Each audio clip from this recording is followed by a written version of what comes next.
So we've talked about the Milky Way galaxy.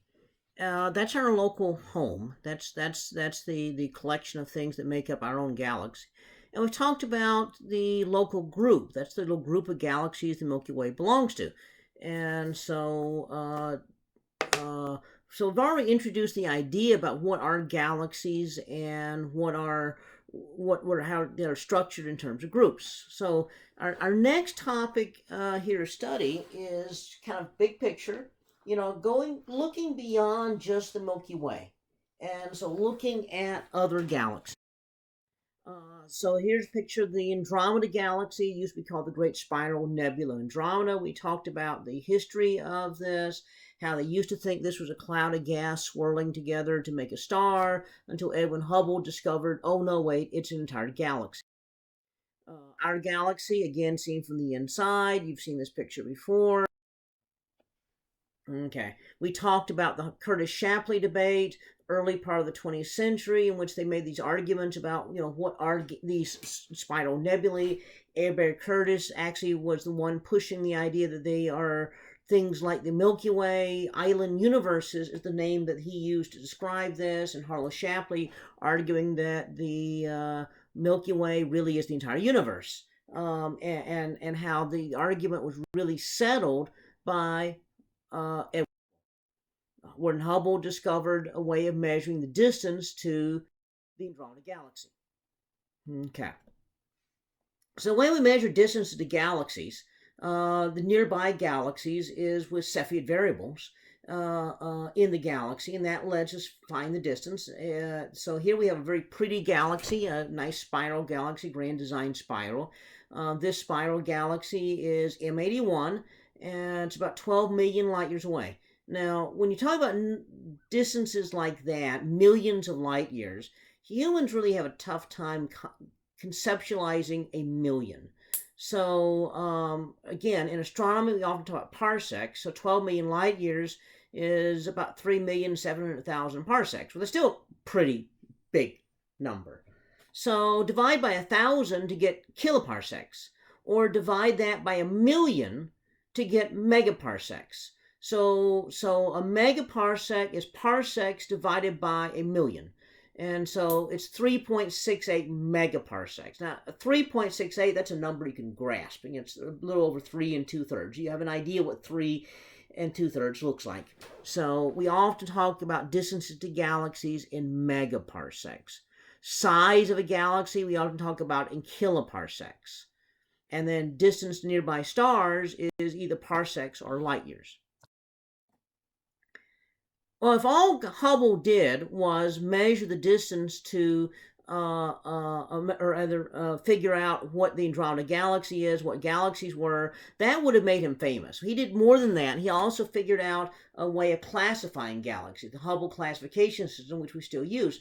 That's also something to make him famous. But one other thing he did really made him famous. Remember, Vesto Slipher had realized that the galaxies, or the spiral nebulae he was measuring, were, for the most part, redshifted. Well, Hubble comes along here and he says, well, not just redshift, let's measure how redshifted they are. And so what he did was he looked at a bunch of galaxies. He measured spectral lines in the galaxies, like the calcium H and K lines. And he noticed that for nearby galaxies, which looks pretty big, they're located in one spot. As the galaxies are farther away, then they're more and more redshifted. And so this gave rise to a relationship that he made a graph of how far galaxies were away from us, and compared with the redshift. So the farther away they are, the more redshifted they are.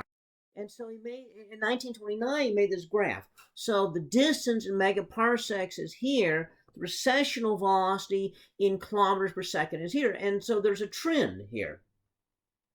So you have these dots all over the place here. But if you use a computer or even Excel to plot the best fit line through there, you notice there's a rough trend. Well, this actually indicates something. that there's a definite relationship here. So he extended the date. So in 1931, he went and looked at things much, much farther away, and that trend he noticed in 1929 continues. Now, this was a major step forward because that means if you've got a galaxy out here and you were to look at the spectrum of the galaxy, you measure how redshifted it is, then we know that the velocity is the change in wavelength over the wavelength times the speed of light. So the redshift, in fact, this change in wavelength of over the where the wavelength is supposed to be, we sometimes call z. So the velocity is z times c. So z is the redshift. By measuring that redshift, the change in wavelength over the wavelength, multiplying it by the speed of light, then we can find the velocity. So on a graph like this, you would say, hey, there's this galaxy. It's so far away, I cannot see Cepheid variables in it, but I can measure the spectrum of the galaxy, find out how redshifted it is, find out it's like redshifted like this, come over here, and it's that many megaparsecs away from us. So this was a huge step forward. And so this relationship, now this is a graph. So you look at a graph like this, and we know the formula for a graph is that the y equals, for line, mx plus b. Well, b is 0 because we're intercepting here. So that means the y is the velocity, the x is the distance. So that means that there's a slope here, and this slope we call the Hubble constant. Well, if we do a little bit of algebra on that, then we see that d equals 1 over h times v. So that allows us to figure out from the velocity by dividing by the slope of this line. So all you got to do is find a bunch of galaxies you can figure the distance to, plot them, find the slope of the line, and then another galaxy you're having trouble with, you just figure out its velocity and divide by the slope of the line, and that would give the distance to the galaxy. Okay. The current estimate of the Hubble constant from plotting a bunch of galaxies is very close to 73 kilometers per second per megaparsec. So all you have to do is, like I said, find the velocity of the galaxy using the recession velocity from the Doppler shift, divide by the slope of the line, and that would give you the distance. Okay, now, what does this mean? What's the implication of this relationship? And this is what really got Hubble famous, because he realized that what's happening is that the universe is expanding. Imagine a bunch of galaxies that are about 100 megaparsecs away from each other. So galaxy A and C in this diagram would be 200 megaparsecs away. Galaxies A and D would be 300. So after a certain amount of time, everything's moved. So galaxies A and B are 150 megaparsecs away. They used to be 100, so they changed by 50. Galaxies A and B are now 300 away from each other. They used to be 200, now they're 100 more. Galaxies A and D are 150 away from each other. They used to be 300. Or rather, they're 450 now. They used to be, so they're 150 more. So the farther away you are, the farther they've moved away from you in the same time. Well, speed is distance over time. So if that distance is bigger, the speed's bigger.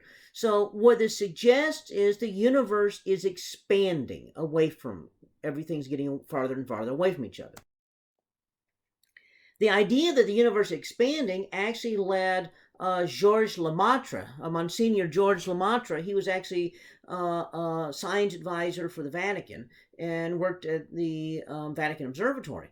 And so he worked backwards and said, well, wait a minute. He had actually noticed this same sort of thing before, that there's a relationship between distance and recession. And so he proposed about the same time that Hubble was making his announcement that this happened, that maybe the universe started off, if you ran all this thing backwards, it's getting farther and farther away from each other. At one time in the past, it must have been all squeezed together. He came with the idea of what he calls a primordial atom that the universe exploded away from. Now, this is not what happened. We know this is not what happened. This was just his first idea. Okay. 2018, what's always been known and what your textbook calls the Hubble Law, the International Astronomical Union, which is an international organization of astronomers, renamed the Hubble LeMaitre Law to recognize that LeMaitre had come up with a similar relationship. Okay, so Hubble Law or the Hubble-LeMaitre Law.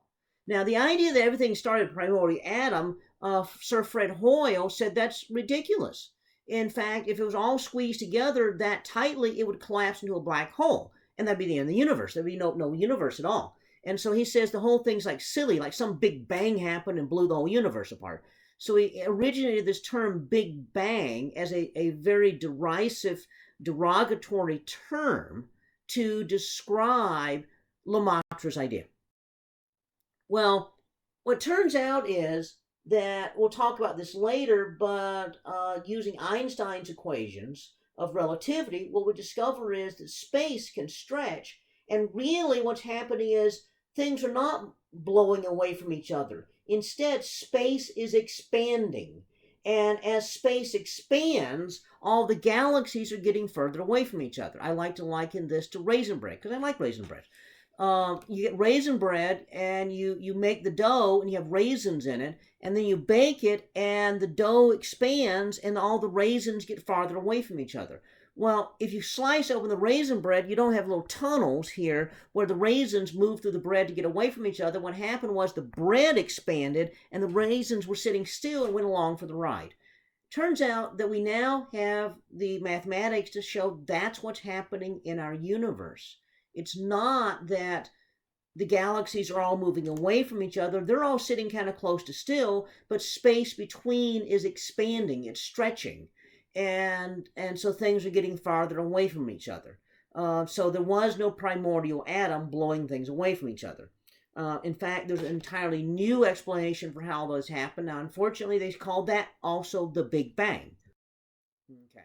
Now, we're going to be getting back to all this stuff later.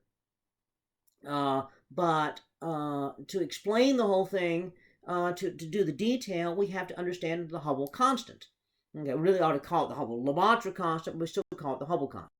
So to measure that, we have to figure out how to measure distances to the galaxies. Cepheid variables only allow us to measure distance to nearby galaxies. But one thing we notice is that as a galaxy rotates, one side of the galaxy is blue shifted, the other is red shifted. And so by measuring that rotation rate from the difference between the red shift and the blue shift, we've discovered that for spiral galaxies, that the brighter the galaxy is, the faster it rotates, because the brighter the galaxy, the more mass it has. So if you measure the rotation rate of the galaxy, you know the absolute magnitude of the galaxy. And so the distance can be found from 10 raised to the apparent magnitude minus absolute magnitude plus 5 over 5. We keep using that same equation again.